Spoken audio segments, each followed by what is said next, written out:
नमस्कार रंगर पर्व होली रे आपण मानकु शुभेच्छा और अभिनंदन। प्रत्येक वर्ष मार्च 14 तारिख एक सुनिद्रा बा साउंड स्लीप रो सचेतनता पई आमे विश्व निद्रा दिवस पालन करू। सुसम खाद्य परी सुनिद्रा मध्य आम शरीर पई अत्यंत आवश्यकता। गुड स्लीप जहाँ को आमे कहू ताहा एक लग्जरी बा आरामदायक निद्रा नुह बरं एटा आम जीवन यापन पई एक मौलिक आवश्यकता। आजिकाली निद्रार समस्या बहु लोकों ठारे देखा जाउची। एहाको आमे इनसोमनिया बा निद्राहीनता बोली कहू।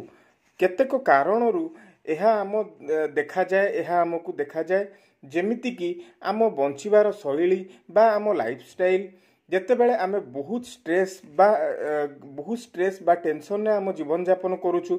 एंजाइटी डिप्रेशन किछिटा जेनेटिक फैक्टर्स भी रहे या देरे आउ किछिटा क्रोनिक मेडिकल कंडीशन रे भी देखा जाए जेमती कि डायबिटीज थायराइड प्रॉब्लम्स।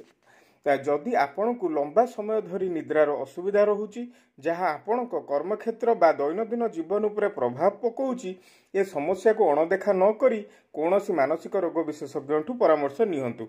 धन्यवाद। हैप्पी होली।